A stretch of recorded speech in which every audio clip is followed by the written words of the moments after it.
Assalamualaikum warahmatullahi wabarakatuh. Kepada yang terhormat Bapak Ibu dosen penguji uji kinerja pada PPG Transformasi Pendidikan Agama Islam tahun 2025. Perkenalkan, saya Isha Layunatu Syifa, mahasiswa PPG PAI tahap 2 tahun 2025 di LPTK Universitas Islam Negeri Sayyid Ali Rahmatullah Tulungagung dengan NIM 1870213250748. Pada hari ini, Jumat 3 Oktober tahun 2025, saya akan melaksanakan uji kinerja di SDN 1 Baron di kelas 5 dengan materi menyayangi anak yatim. Demikian, terima kasih. Selamat menyaksikan. Wassalamualaikum warahmatullahi wabarakatuh. Assalamualaikum warahmatullahi wabarakatuh. Waalaikumsalam warahmatullahi wabarakatuh. Oke, sebelum mengawali kegiatan pada pagi ini, alangkah baiknya kalau kita berdoa terlebih dahulu. Silakan dipimpin berdoa untuk yang bertugas. Siapa? Aisyah. Silakan Aisyah. Berdoa mulai.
Alhamdulillah, sebelum mengawali kegiatan pembelajaran pada pagi ini, Bu Syifa absen dulu ya. Masuk semua ini? Anggun Prasetyo hadir. Ariana Destina Maharani hadir. Aditya Umam Al-Mahir hadir. Hanza Ovindra hadir. Floreta hadir. Vina Aulia Taruna Saki hadir. Raisya Wahyu hadir. Naura Aninda Fata hadir. Kusjana Muslita Sari hadir. Nadia Azkia Alifa hadir. Fadil Ahmad Al-Kafi hadir. Alhamdulillah hadir semua. Hadir semua? Hadir. Sehat semua? Sehat. Happy semua? Happy. Tepuk tangan. Masih semangat ya? Masih, tapi kok loyo? Masih semangat? Kelas 5? Siap. Kelas 5? Siap. Siswa kelas 5, apa kabarnya? Baik. Siap kakak?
dari Al-Ma'un. Oke, dari beberapa itu tadi adalah pengertian dasarnya saja.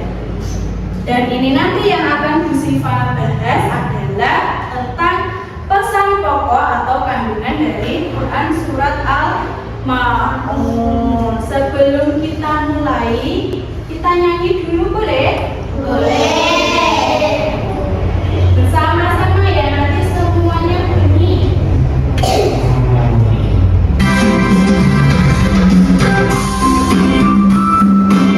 Boleh Pak?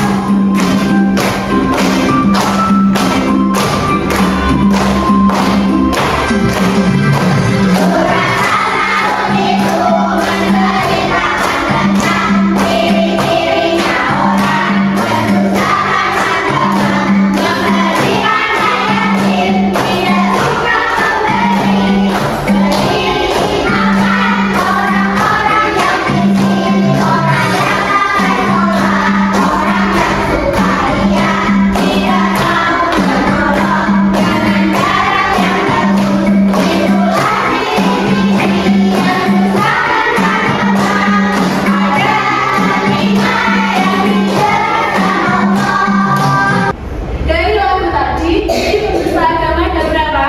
5. Ada 5 yang dijelaskan oleh surat Al-Ma'un.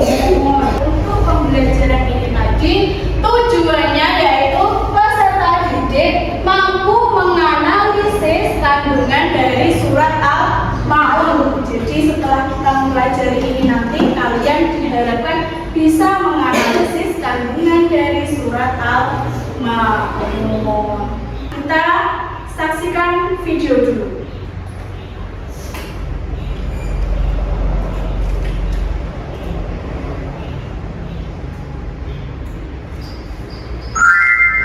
Kisah penyelamat anak yatim Disimak dan dipahami. dikisahkan pada zaman Iya, kala hiduplah seorang laki-laki paruh baya yang terkenal akan kezaliman dan kejahatannya.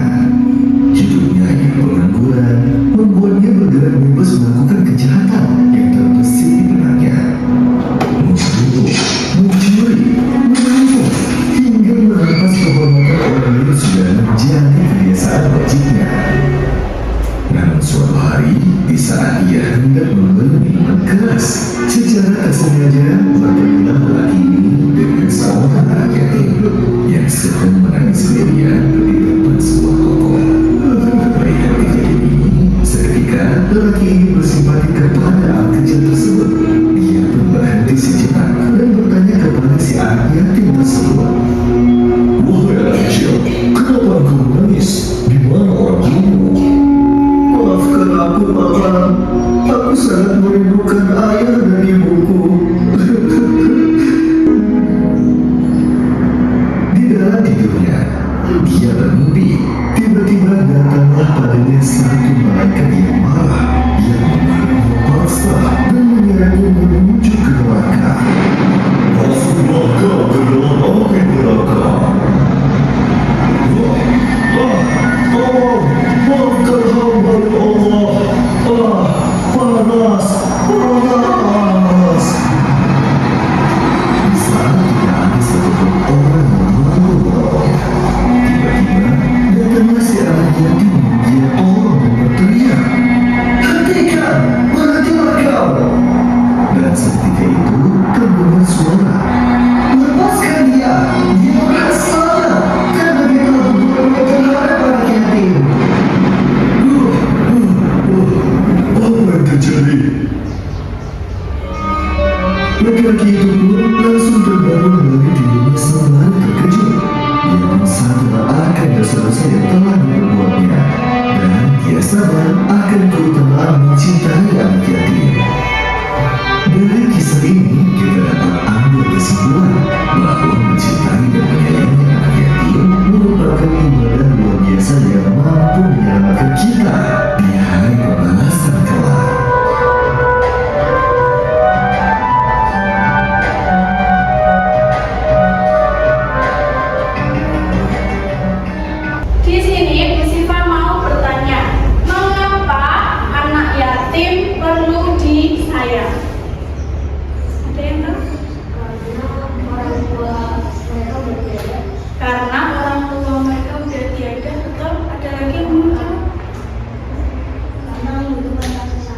karena membutuhkan kasih sayang. Iya, jawabannya betul semua, tapi yang lebih betul lagi seperti yang tertera pada video tadi. Video tadi menceritakan tentang seseorang yang menolong anak yatim, seorang penjahat, seseorang yang sebelumnya melakukan kedzaliman, tapi setelah menolong anak yatim ternyata dia bisa berubah dari yang jadi tadinya jahat, dolim, menjadi baik atau bertobat lah istilahnya. Jadi intinya menyayangi anak yatim itu memberikan efek yang luar biasa untuk kita. Sini Bu Sifa mau menjelaskan asbabun nuzul Quran surat Al-Maun. Asbabun nuzul itu sebab diturunkannya surat Al-Maun. Jadi dikisahkan dari Abu Sufyan itu adalah seorang yang setiap seminggu sekali menyembelih unta. Berarti termasuk orang kaya ya. Namun saat beliau menyembelih unta itu di depan rumahnya ada seorang anak yatim. Dia meminta, tapi sama Abu Sufyan malah dihardik itu, dicela, dikata-katain, dijelek-jelekkan, dibentak, pokoknya diperlakukan secara tidak baik. Nah, karena ada kisah dari Abu Sufyan itu, akhirnya Allah menurunkan Quran surat Al-Maun yang isinya tentang ciri pendusta agama. Ada 5 itu tadi.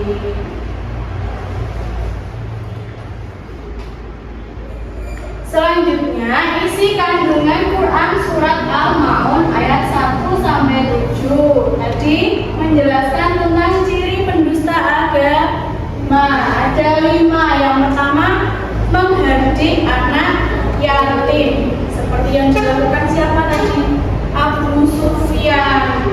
Yang kedua, tidak peduli dengan orang miskin. Yang ketiga, lalai dalam sholat. Yang keempat, berbuat riya. Yang kelima, enggan menolong orang dengan hal kecil, apalagi dengan hal yang besar. Hal kecil aja nggak mau. Yang pertama, menghardik anak yatim, sudah paham ya? Memperlakukan anak yatim dengan tidak baik, membentak, mengusir, pokoknya jelek.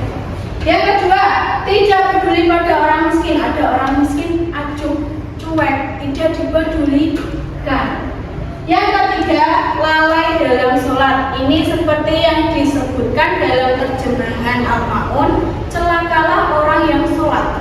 Kemarin ada yang tanya, Bu, sholat kok celaka? Maksudnya ini, sholat yang lalai atau orang yang sholat tapi tidak berperilaku baik. Misal sholatnya dibuat untuk pamer, sholat di posting.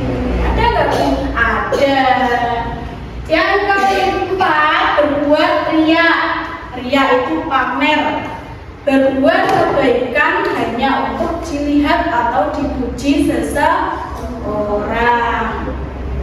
Yang terakhir, tidak mau menolong dengan barang-barangnya yang berguna, istilahnya eman ya, eman atau pelit seperti itu. Nah, dari kelima ini adalah ciri-ciri apa? Nah, pesan utamanya yaitu ibadah sholat harus sejalan dengan kepedulian sosial. Antara sholat dengan kepedulian sosial harus seimbang.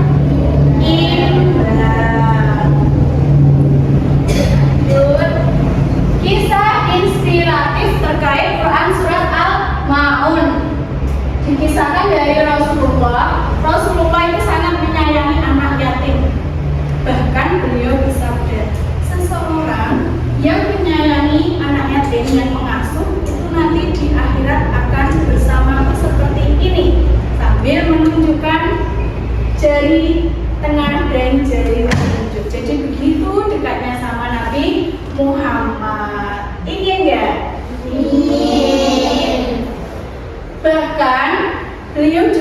bersabda, sebaik-baik rumah adalah rumah yang di dalamnya ada anak yatim dan disayangi.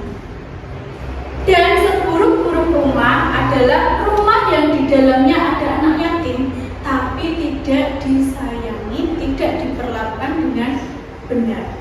Itu adalah seburuk-buruk rumah. Jadi kalau ada anak yatim diapakan? Sayang.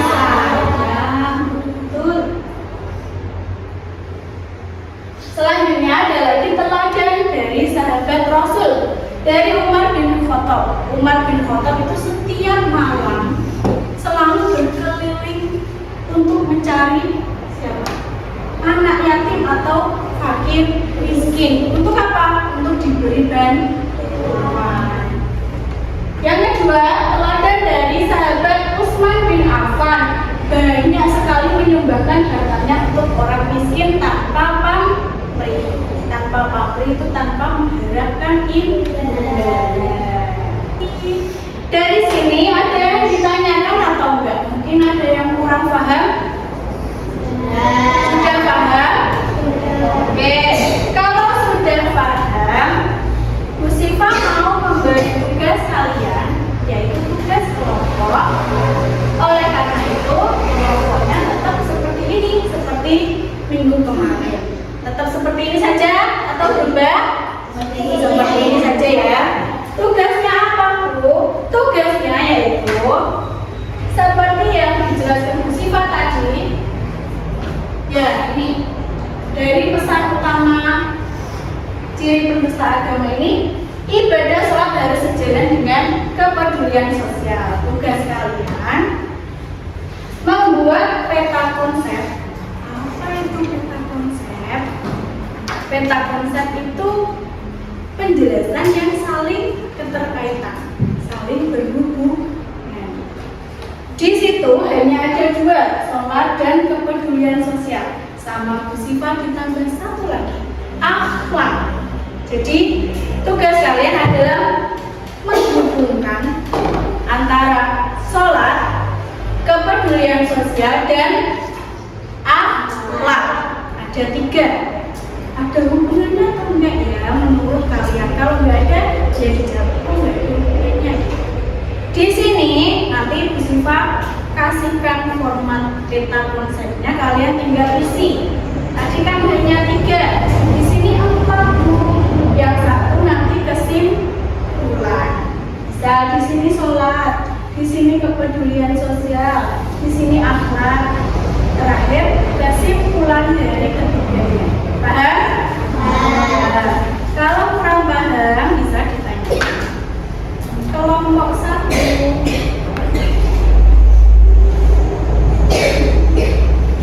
kelompok 2, kelompok 3.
Sudah selesai?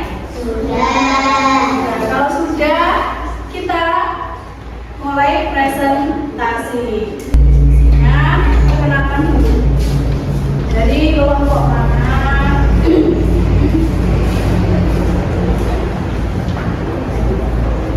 Assalamualaikum warahmatullahi wabarakatuh. Waalaikumsalam warahmatullahi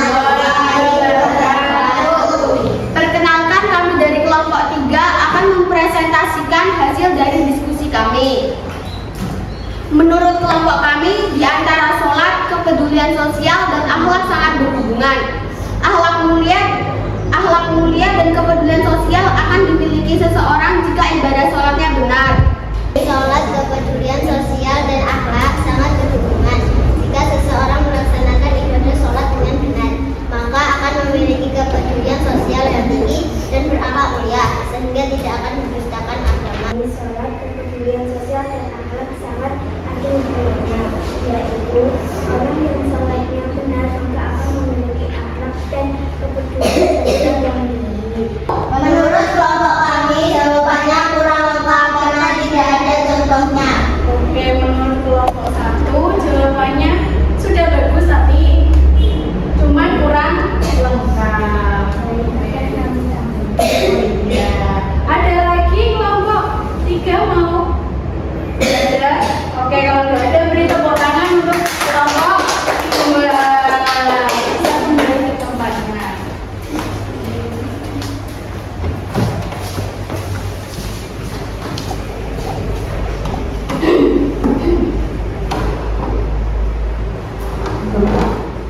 Baik, terima kasih untuk ketiga kelompok dan beri tepuk tangan untuk kita semua.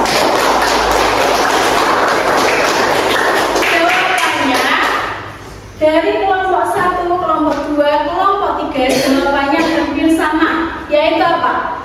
Dari sholat, kepedulian sosial dan akhlak, ketiganya saling berhubungan. Karena apa? Percuma kita sholat kalau tidak memiliki rasa kepedulian sosial. Semua jawabannya gitu ya? Iya, hanya tatanan bahasanya yang tidak sama. Oke, berarti semuanya betul sesuai dengan yang diharapkan Bu Syifa. Jadi semuanya sudah paham. Oke, teman-teman. Sekarang Bu Syifa mau tanya, apa yang paling menarik dari Quran surat Al-Ma'un menurut kalian? Penjelasannya apa? Yang paling menarik atau yang paling penting menjelaskan tentang apa? Menyayangi anak yatim. Menyayangi anak yatim, betul. Ada jawaban lain? Oke, jadi yang paling penting dalam Quran surat Al-Ma'un itu adalah pesan untuk menyayangi anak yatim. Yang kedua, Bu Syifa mau tanya, apa keterkaitan antara sholat dan kepedulian sosial? Seperti jawaban kalian tadi, apa tadi? Hubungannya apa tadi? Sholat dan kepedulian sosial. Harus seimbang Ya. Yang seimbang apanya ya? Harus seimbang? Ya. Antara sholat dan rasa kepedulian sosial terhadap lingkungan harus seimbang. Yang ketiga, apa yang akan kalian lakukan terhadap anak yatim? Membantu dan menyayangi. Oke, dari sini ada yang ditanyakan? Tidak ada yang kurang paham? Tidak, alhamdulillah berarti semua hebat. Tepuk tangan. Bu Syifa akan memberikan tugas untuk pertemuan selanjutnya. Tugas kalian yaitu diskusikan bersama orang tua kalian bagaimana cara kalian menanggapi tetangga kalian. Mungkin ada yang seorang yatim atau yatim piatu. Oke, tugas di rumah ya untuk minggu depan. Sebelum Bu Syifa tutup, Bu Syifa ada sedikit game. Nanti kalian bisa menjawabnya dengan maju ke depan.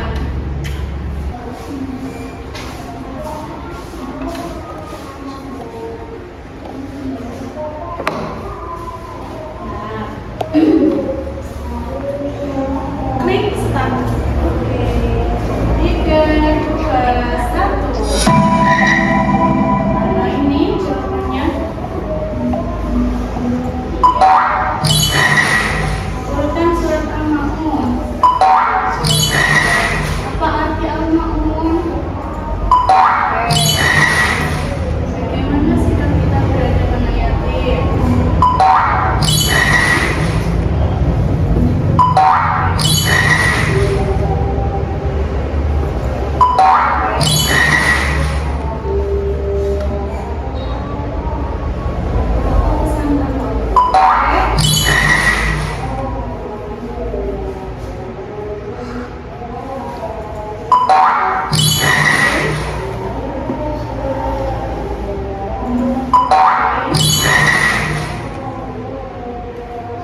Alhamdulillah, pembelajaran pada pertemuan kali ini berjalan dengan lancar dan semuanya sudah memahami pesan pokok surat Al-Ma'un. Baik, bisa dipimpin berdoa, Aisyah. Berdoa mulai. Bismillahirrahmanirrahim. Wal Asri innal insana lafi khusrin illa alladziina aamanu wa 'amilus sholihati wa tawassaw bil haqqi wa tawassaw bis sabr. Alhamdulillah, pembelajaran kali ini telah berakhir. Semoga ilmunya bermanfaat. Jangan lupa sebelum pembelajaran ditutup Bu Siva, jangan lupa tugas minggu depan dikumpulkan di minggu depan ya. Oke, cukup sekian dari Bu Siva. Mohon maaf apabila ada salah kata. Wassalamualaikum warahmatullahi wabarakatuh. Waalaikumsalam.